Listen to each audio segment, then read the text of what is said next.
What's up everyone? Welcome back to the vlog. Matagal-tagal din tayo hindi nakapag-vlog. Months yata ang inhabot bago ito nasundan. Pero sobrang dami sa inyo nagtatanong kung saan ba tayo kumukuha ng mga raw materials for perfume making and scented candle making. So sakto kasi may nagpadala sa atin ng raw materials. Syempre FW Spa Venue yan. Shout out po sa inyo. Thank you so much sa pagtitiwala niyo po.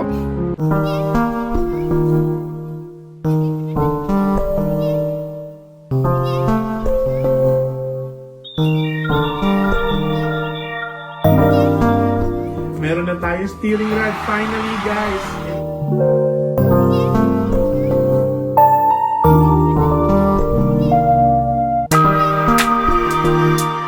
Tatlong klase ng wax. Meron sila dito.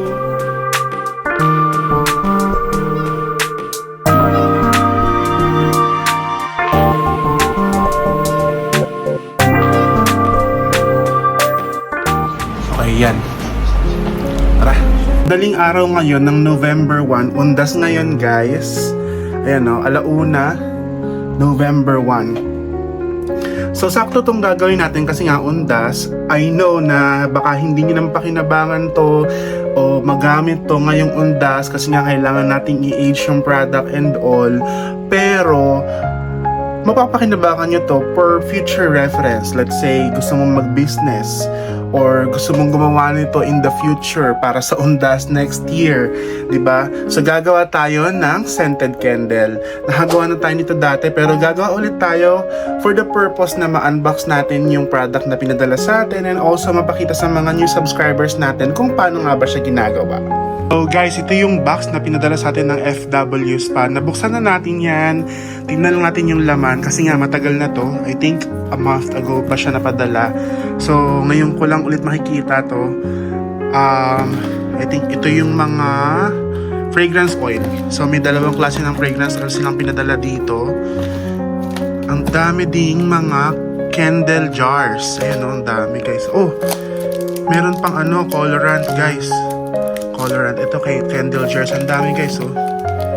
So thank you so much FW Spa Venue. So if you guys are looking for raw materials for perfume making, yung quality na raw materials for perfume making or kagaya nito, scented candle making or soy wax scented candle making, ito yung pinaka maganda or pinaka trusted ko na raw material supplier.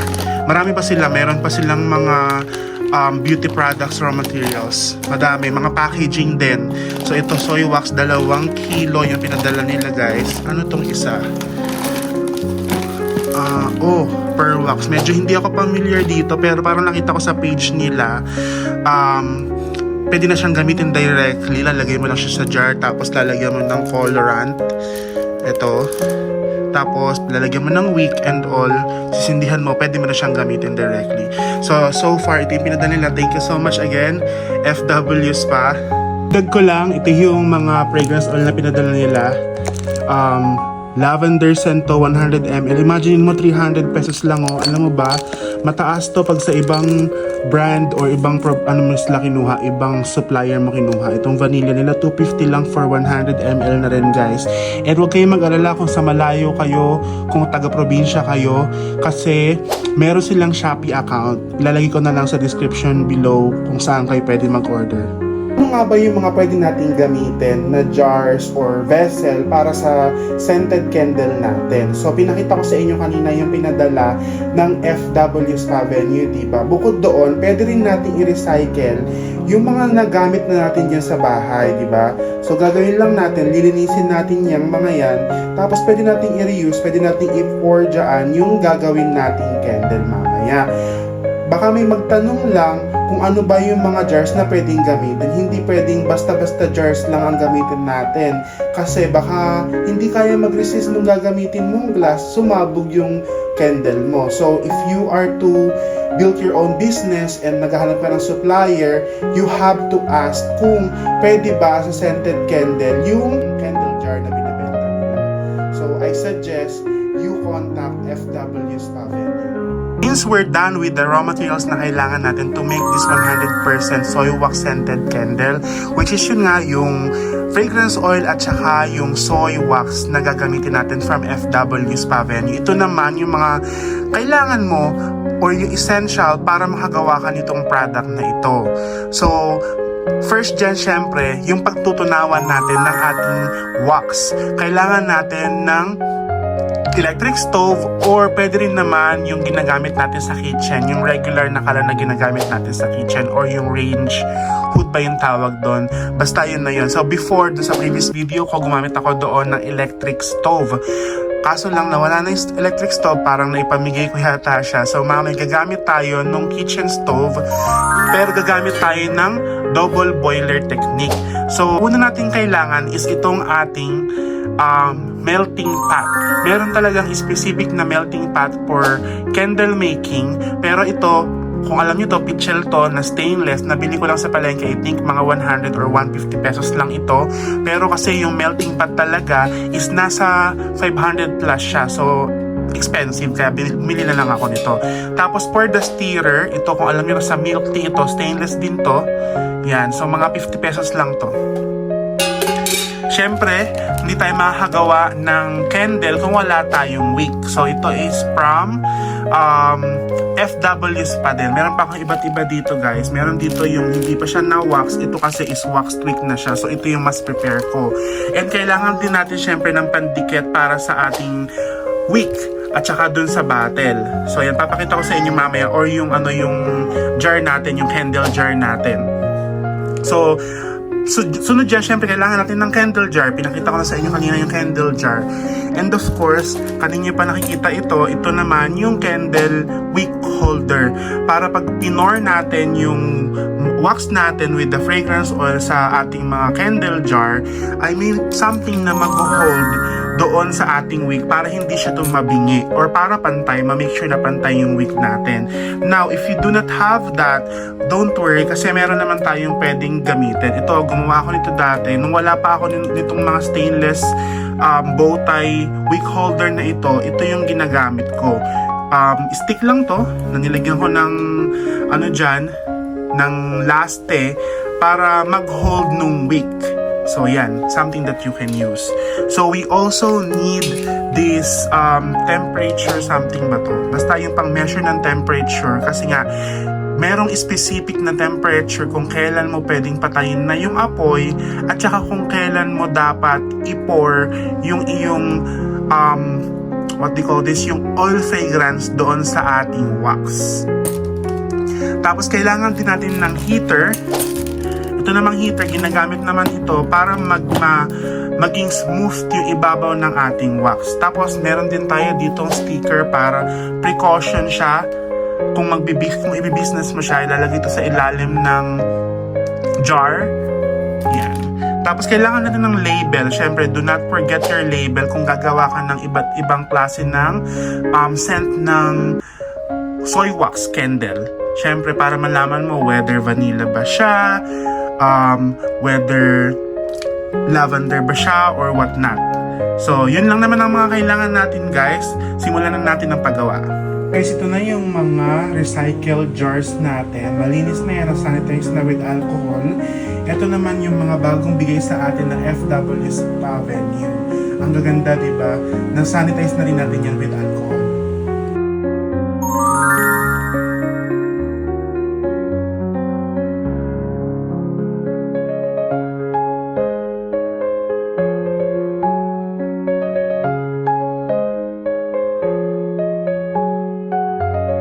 Ating 1 kilo na soy wax. Ilalagay lang natin dito sa melting pot natin yan. Tapos, nagsalang na ako dun sa kusina ng kumukulong tubig sa kasirola kasi nga i-double boiler natin siya.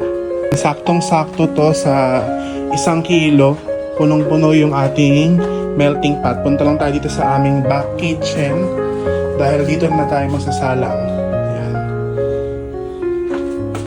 Pakuluan muna natin to bago natin to ilagay dyan. Ito yung tinatawag na double boiler technique. Na guys, medyo kumukulo-kulo na yung ating apoy. Pwede natin ditong ilagay yung ating melting pot. Ayan. So, lagay lang natin yan dyan. Pero hindi natin pwedeng basta-basta iwanan.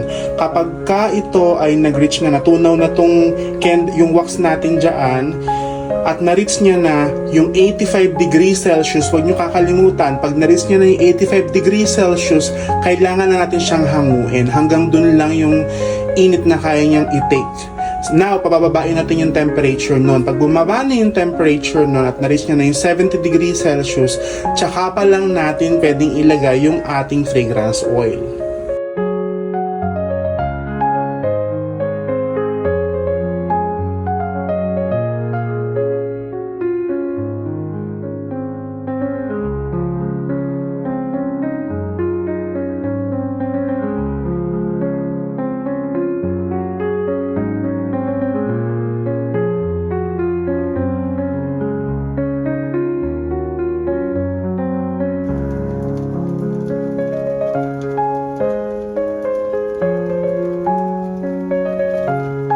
Ayan, at this point, konti na lang yung buo-buo sa kanya. I-prepare na natin yung ating temperature. Pag natunaw na yan lahat, i-check natin kung ano na bang temperature niya. Pag na-reach niya na yung 85 degrees Celsius, papatayin na natin to, hahanguin na natin siya.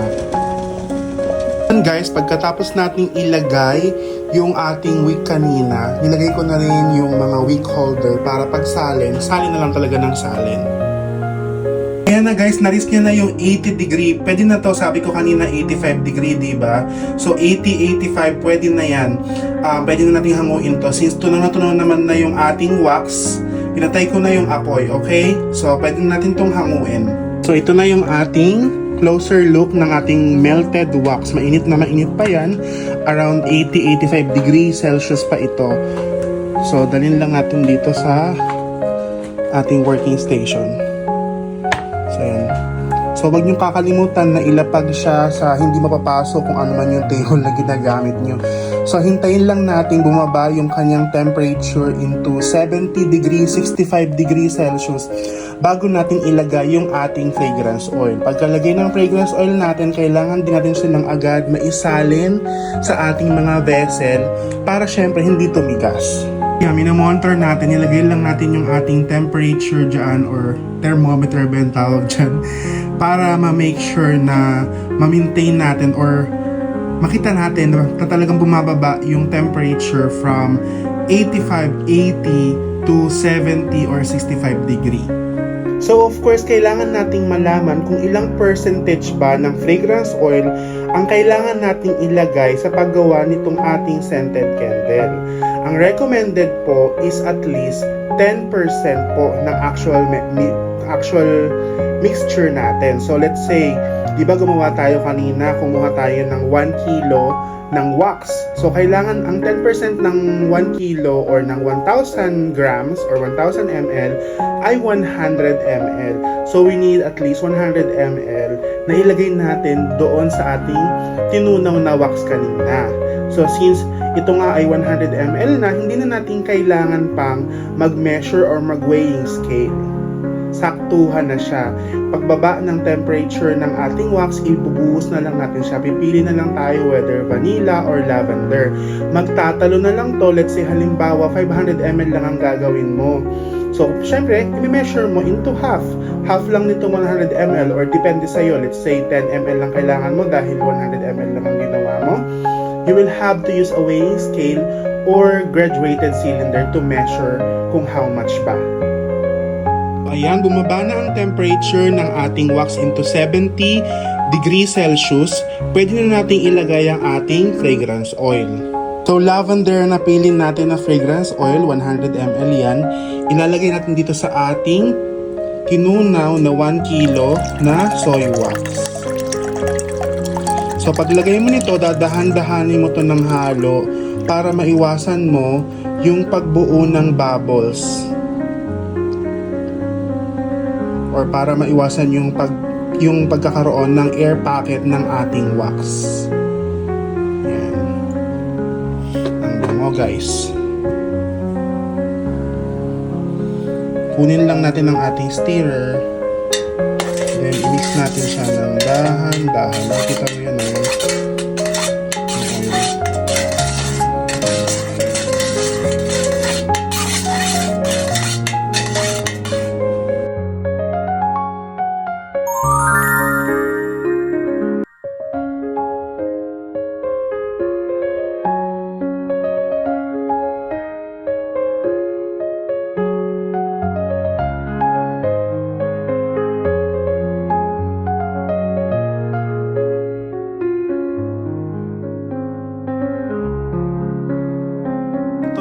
salinan natin guys. Meron tayo dyang 6 na 200 ml. Tapos yung isa naman ay 100 ml yata to. Tapos meron tayo ditong dalawang 50 ml.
So after cutting our labels, this is the last part. We're just going to stick in our stickers, precaution stickers, and our label stickers.